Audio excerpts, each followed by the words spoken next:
وسلم على رسوله النبي الكريم. أما بعد فأعوذ بالله من الشيطان الرجيم. بسم الله الرحمن الرحيم. والذين جاءوا من بعدهم يقولون ربنا اغفر لنا ولإخواننا الذين سبقونا بالإيمان. آمنت بالله صدق الله مولانا العظيم وصدق رسوله النبي الكريم. پڑھیے الصلاۃ والسلام علیک یا رسول اللہ وعلى آلك وأصحابك يا حبيب الله. الصلاة والسلام عليك يا نبي الله وعلى آلك وأصحابك يا نور الله. نبی رحمت، شفیع امت، تاجدار ختم نبوت صلی اللہ تعالی علیہ وآلہ وسلم کا فرمان معظم ہے، جسے یہ پسند ہو کہ اللہ کی بارگاہ میں پیش ہوتے وقت اللہ عز و جل اس سے راضی ہو، اسے چاہیے کہ وہ مجھ پر کثرت سے درود شریف پڑھے. سبحان اللہ. رضائے الہی پانے کا ایک آسان ترین نسخہ نبی کریم صلی اللہ تعالی علیہ وآلہ وسلم پر کثرت سے درود و سلام پڑھنا بھی ہے. اللہ پاک مجھے، آپ کو، ہم سب کو اپنے پیارے حبیب صلی اللہ تعالی علیہ وآلہ وسلم کی بارگاہ اقدس میں کثرت سے درود شریف پڑھتے رہنے کی توفیق و سعادت نصیب فرمائے. محبت کے ساتھ ایک بار باغ بلند درود پاک پڑھ لیجئے. صلو علی الحبیب. اللہم صلی علی سیدنا و مولانا محمد معدن الجود والکرم وآلہ وبارک وسلم. صلاۃ و سلام علیک یا سیدی یا رسول اللہ. کچھ بچے مدرسے میں پڑھنے جاتے ہیں. استاد نے مدرسے میں سبق دیا، مدرسہ کہہ لیجئے، اسکول کہہ لیجئے، درسگاہ کہہ لیجئے، کوئی بھی تعلیمی ادارہ آپ سمجھ لیں. سبق ملا. اگلے دن سوائے ایک بچے کے کسی بچے کو سبق یاد نہیں تھا. تو جس بچے کو سبق یاد تھا، ظاہر ہے کہ اس نے اچھا کام کیا. اچھا کام کیا تو استاد کا دل خوش ہوا. استاد نے بھری کلاس کے اندر اس کی تعریف کی. یہ کتنا اچھا بچہ ہے، کتنا اچھا بچہ ہے. اب باقی بچے جو سبق یاد کر کے نہیں آئے تھے، ان کو سمجھ میں آ گئی ہوگی یقیناً کہ استاد کا اس کا تعریف کرنا کس وجہ سے ہے کہ یہ سبق یاد کر کے آیا ہے. اس چھوٹی سی ایک مثال کے ذریعے میں نے آپ کو قرآن مجید فرقان حمید کی جو آیت مبارکہ پڑھی ہے اس کو سمجھانا ہے بلا تشبیہ. تشبیہ کوئی نہیں ہے، صرف ہمیں بات سمجھ میں آ جائے. لیکن قرآن مجید فرقان حمید میں اوامر بھی ہیں، نواہی بھی ہیں. اللہ تبارک و تعالی نے ہمیں جو احکامات دیے ہیں کہ یہ کرو، وہ کہلاتے ہیں اوامر. کچھ کام ایسے ہیں جن کے کرنے سے ہمیں روکا گیا ہے کہ یہ نہ کرو، وہ کہلاتے ہیں نواہی. اور اس طرح کی کئی چیزیں قرآن مجید فرقان حمید میں ہیں. میں نے جو آیت مبارکہ تلاوت کی ہے، اللہ کریم جل مجدہ ارشاد فرماتا ہے والذین جاءوا من بعدہم، اور وہ لوگ جو ان کے بعد آئے، یقولون، وہ یہ کہتے ہیں ربنا اغفر لنا ولاخواننا الذین سبقونا بالایمان. وہ کیا کہتے ہیں؟ اے ہمارے رب، ربنا اغفر لنا، اے ہمارے رب ہمیں معاف فرما دے، ولاخواننا الذین سبقونا بالایمان، اور ہمارے ان بھائیوں کو بخش دے جو ہم سے پہلے ایمان پر دنیا سے چلے گئے. اب اس آیت مبارکہ میں یہ بیان کیا گیا کہ وہ لوگ جو یہ کہتے ہیں کہ اے ہمارے رب ہمیں معاف کر دے، اور جو ہمارے بعد آئے ایمان کے ساتھ جو ہم سے پہلے چلے گئے تو ان کو بھی معاف فرما دے۔ علماء نے قرآن مجید فرقان حمید کی اس آیت مبارکہ کے تحت لکھا ہے کہ یہاں جن لوگوں کا ذکر کیا گیا ہے وہ مقام مدح میں کیا گیا ہے۔ یعنی میں آپ کو اگر آسان کر کے سمجھاؤں تو یوں فرمایا جا رہا ہے کہ وہ بندے کتنے اچھے ہیں جو اپنے مرحومین کے لیے دعا کرتے ہیں۔ سبحان اللہ، قرآن میں ہے وہ بندے کتنے اچھے ہیں جو اپنے مرحومین کے لیے دعائیں مغفرت کرتے ہیں۔ یاد رکھیں دنیا سے سب نے جانا ہے، ہم سے پہلے والے چلے گئے ہم بھی چلے جائیں گے، جو ہمارے بعد آئیں گے وہ بھی دنیا سے چلے جائیں گے۔ یہاں نہ کوئی رہا ہے نہ کوئی رہے گا۔ تو کسی شاعر نے کہا ہے نا، نہ کوئی رہا ہے نہ کوئی رہے گا، رہے گا تو ذکر نکوئی رہے گا۔ تو کوئی نہ رہا ہے نہ رہے گا، سب نے دنیا سے جانا ہے۔ اب کچھ لوگ زندگی ایسی گزار کر جاتے ہیں کہ ان کی موت پر دنیا رشک کرتی ہے۔ سبحان اللہ، کتنا خوش نصیب تھا، اتنی اچھی موت مرا، اتنی اچھی زندگی گزار کے گیا۔ اور کچھ لوگوں کی موت ایسی ہوتی ہے کہ لوگ اس کی موت سے عبرت حاصل کرتے ہیں، اللہ کی بارگاہ میں دعا کرتے ہیں کہ اللہ ہمیں بری موت سے بچانا، ہے نا، ایسا ہوتا ہے۔ تو خیر دنیا سے تو سب نے جانا ہے، کوئی اچھے کام کر کے گیا اور کوئی ایسے ہی زندگی گزار کے چلا گیا غفلت میں۔ لیکن جو دنیا سے گیا اپنے پیچھے کسی نہ کسی کو چھوڑ کر گیا، جن کو چھوڑ کر گیا ہے نا، ہمارے یہاں تو یہ ہوتا ہے نا کہ جب گھر کا کوئی فرد مرے، مثال کے طور پہ باپ کا انتقال ہوا تو اس کے بعد بیٹوں کو یہ نہیں پڑی ہوتی کہ میرے باپ کا اب قبر میں کیا ہوگا، میرا باپ نماز نہیں پڑھتا تھا، میرا باپ روزے نہیں رکھتا تھا، اس کی بیچارے کی مغفرت کا کیا ذریعہ بنے گا۔ ہاتھ اٹھائیں، دعائیں کریں، اللہ کی بارگاہ میں روئیں، گڑ گڑائیں۔ وہ ایک ہی چیز کے پیچھے لگ جاتے ہیں باپ کے مرنے کے بعد، کیا اب یہ باپ نے جو سامان یا جائیداد یا ترکہ چھوڑا ہے اس میں میرا کتنا ہے۔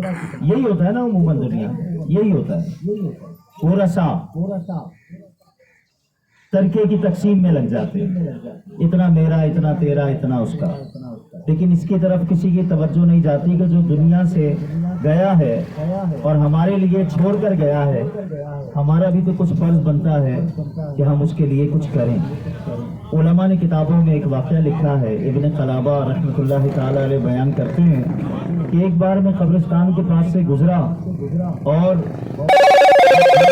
لیٹا تو میری آنکھ لگ گئی، تو خواب میں میں نے دیکھا کہ قبرستان میں جتنی قبریں ہیں وہ سب کھلی ہوئی ہیں اور سارے مردے قبروں سے باہر نکل کر بیٹھے ہوئے ہیں، اور سب کے سامنے نور کا ایک طباق، یعنی سمجھ لیں تھال، نور کا ایک تھال رکھا ہوا ہے جس سے ان کی قبر بھی روشن ہو رہی ہے، ان کا چہرہ بھی روشن ہے اور روشنی روشنی پھیلی ہوئی ہے۔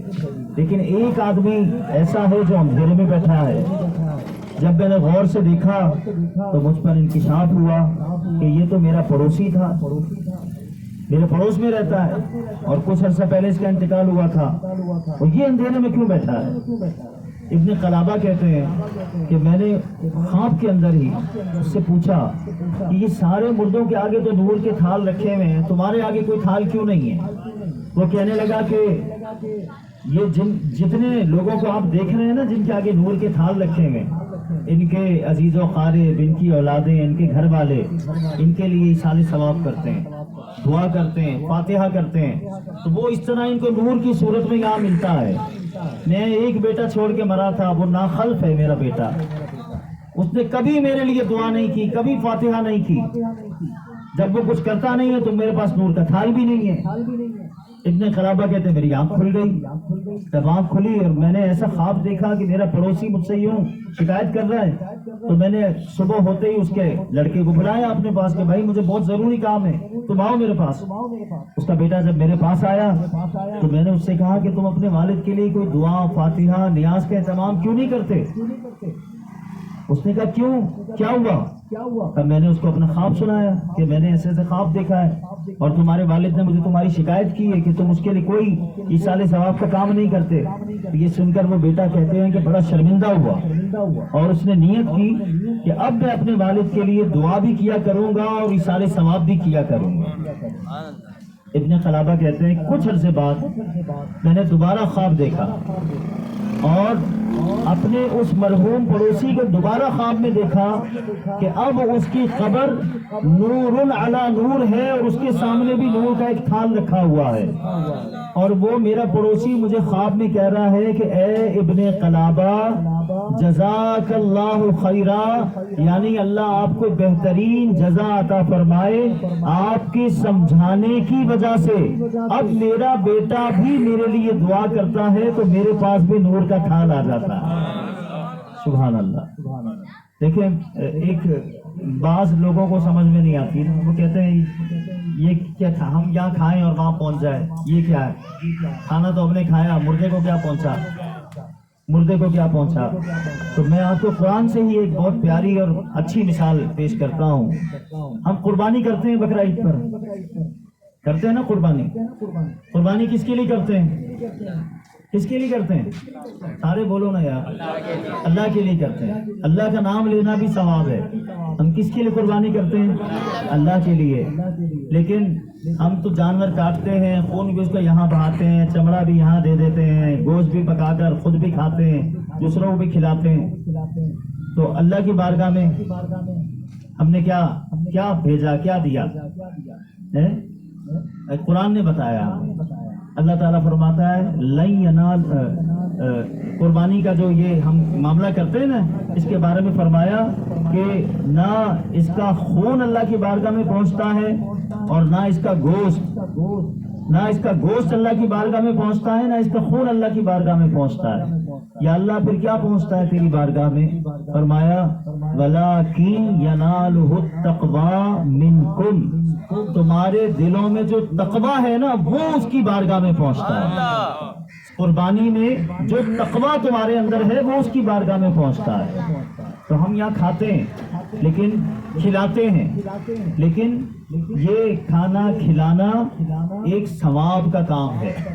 حدیث شریف میں ہے کہ مسلمان کو کھانا کھلانا مغفرت واجب کرنے والے کاموں میں سے ایک کام ہے. کہ کوئی مسلمان کو کھانا کھلائے تو اس کے لیے اللہ مغفرت واجب کر دیتا ہے. یہ اتنا عظیم عمل ہے مسلمانوں کو کھانا کھلانا. تو اگر ہم مرحومین کے ایصال ثواب کے لیے کھانے کا اہتمام کر کے مسلمانوں کو کھانا کھلائیں اور اللہ کی بارگاہ میں عرض کریں کہ یا اللہ یہ کھانا میں نے جو کھلایا ہے نا اپنے بھائیوں کو، مسلمانوں کو، اس کا ثواب تو میرے مرحوم باپ کو پہنچا، اس کا ثواب میری ماں کو پہنچا، تو اللہ کی رحمت سے یہ ثواب جو پہنچتا ہے. حضرت سعد ابو داؤد شریف کی حدیث پاک ہے نا یہ. حضرت سعد رضی اللہ تعالیٰ عنہ بارگاہ رسالت میں حاضر ہوئے، یا رسول اللہ میری والدہ کا انتقال ہو گیا ہے، میں ان کے لیے کیا ایسا کام کروں کہ میں کام یہاں کروں ثواب میری ماں کو قبر میں ملے، کام میں ادھر کروں گا ثواب ادھر میری ماں کو ملے. فرمایا نبی کریم صلی اللہ تعالی علیہ وآلہ وسلم نے کہ تو اپنی ماں کے لیے ایک کنواں کھدوا لے. کس کے لیے؟ اپنی ماں کے لیے. کس کے لیے؟ اپنی ماں کے لیے ایک کنواں کھدوا لے. حضرت سعد رضی اللہ تعالیٰ عنہ نے ایک کنواں کھدوایا، اور کنواں کھدوایا نا اپنی ماں کے لیے. نیت تو تھی، لیکن نیت کے ساتھ ساتھ کیا ہوا، اس پر لکھ کر بھی لگوا دیا کہ یہ کنواں سعد کی ماں کے لیے ہے. کس کے لیے ہے؟ سعد کی ماں کے لیے.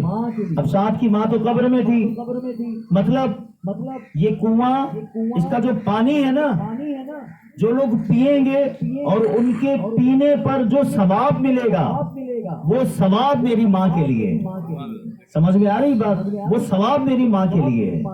تو اپنے مرحومین کو ایصال ثواب کرنا چاہیے. یہ بہت عظیم عمل ہے، اس کے بہت فوائد احادیث میں بھی ہیں، بزرگوں نے، علماء نے. امام غزالی رحمۃ اللہ تعالی علیہ نے مکاشفۃ القلوب کے اندر لکھے ہیں کئی ایسے واقعات کہ ایصال ثواب کیا گیا اور میت کی بخشش ہو گئی، مغفرت ہو گئی. اللہ بڑا بے نیاز ہے، کیسی رحمت والا. آپ اسے اندازہ لگائیں کہ حضرت عیسیٰ روح اللہ علیہ نبینا علیہ الصلوۃ والسلام کے بارے میں منقول ہے کہ آپ ایک مرتبہ قبرستان سے گزرے، دل میں خیال آیا کہ ان قبر والوں کے حالات سے آگاہی ہو، اللہ کی بارگاہ میں عرض کیا یا اللہ مجھ پر ان کے حالات منکشف فرما، ظاہر کر دے۔ حالات ظاہر ہوئے، آپ نے ملاحظہ فرمایا ایک قبر میں عذاب ہو رہا ہے، آپ ملاحظہ فرما کر وہاں سے چلے گئے۔ کچھ عرصے بعد جب واپس وہاں سے گزرے تو پھر دل میں اشتیاق ہوا کہ دوبارہ حال جاننا چاہیے، پھر عرض کی یا اللہ قبر والے کے حالات ظاہر ہو گئے، ملاحظہ فرمایا قبر جنت کا باغ ہے، جنت کی کھڑکی کھلی ہوئی قبر کے اندر۔ آپ بڑے حیران ہوئے کہ کچھ عرصہ پہلے تو اس کی قبر میں جہنم کی کھڑکی کھلی ہوئی تھی، آگ جل رہی تھی، آج اس کی قبر میں جنت کا باغ ہے۔ یا اللہ اس کی قبر میں یہ جنت کا باغ کیسے آ گیا؟ اس کی قبر میں تو آگ جل رہی تھی، یہ تو عذاب میں تھا۔ ارشاد ہوا اے میرے نبی تم سچ کہتے ہو، یہ پہلے عذاب میں مبتلا تھا، لیکن جب یہ مرا تھا نا تو اس نے اپنی بیوی کو حاملہ چھوڑا تھا، اس کے بچہ پیدا ہوا، اور آج وہ بچہ مدرسہ پڑھنے گیا، مدرسے میں قاری صاحب نے بچے کو پڑھایا بسم اللہ الرحمن الرحیم، بچے نے پڑھا بسم اللہ الرحمن الرحیم۔ اللہ فرماتا ہے اپنے نبی سے کہ مجھے حیا آئی کہ جس کا بچہ زمین کے اوپر رہ کر میرے رحمان اور رحیم ہونے کی گواہی دے رہا ہے، میں اس کے باپ کو قبر کے اندر عذاب دوں، لہٰذا میں نے اس کی قبر سے عذاب اٹھا لیا۔ سبحان اللہ، ایک بچہ بسم اللہ شریف پڑھے باپ کی بخشش ہو جائے، تو جو قرآن پڑھ کر ایصال کرے، کھانا کھلا کر ایصال کرے، نیکی کے کام کر کے ایصال ثواب کرے، مسجد کی تعمیر میں حصہ ملا کر ایصال ثواب کرے، مدرسے میں خرچ کر کے اس کا ثواب اپنے مرحومین کو پہنچائے، سوچے تو صحیح کہ اللہ کتنا ان مرحومین کو اپنی رحمت سے نوازے گا۔ تو ایک تو ایصال ثواب ہمیں کرنا چاہیے، ٹھیک ہے، یہ ہمارا اہل سنت کا طریقہ بھی ہے، ہم تیجا، 40واں برسی یہ سارے سلسلے کرتے ہیں اپنے مرحومین کے ایصال ثواب کے لیے، اور اللہ کی رحمت سے یہ امید بھی رکھتے ہیں کہ یہ دنیا ہے نا، کہتے ہیں جیسا کرو گے ویسا بھرو گے۔ آج ہم دعا کر رہے ہیں کسی کے لیے، کل کو ہمارے مرنے کے بعد بھی اللہ ایسے لوگ پیدا کر دے گا جو ہاتھ اٹھا کے ہمارے لیے دعا کریں گے، ہمارے لیے دعا کریں گے۔ ہم کسی کے لیے آج دعا نہیں کریں گے تو کل کوئی ہمارے لیے بھی دعا نہیں کرے گا، ایسا ہے۔ تو ایک تو یہ کہ ہمیں ایصال ثواب کرنا چاہیے، اپنے مرحومین کو ان کے لیے دعا کرنی چاہیے، اور دوسری جو بہت اہم چیز ہے نا، میں چاہتا ہوں کہ آج میں آپ کی اس طرف توجہ دلاؤں، وقت بالکل کم ہے، مغرب کی نماز کا وقت قریب ہے۔ انسان ہے نا، بس یہ آخری بات ہے میری، انسان ہے، غفلت ہو جاتی ہے، نمازیں قضا ہو جاتی ہیں، روزے چھوٹ جاتے ہیں۔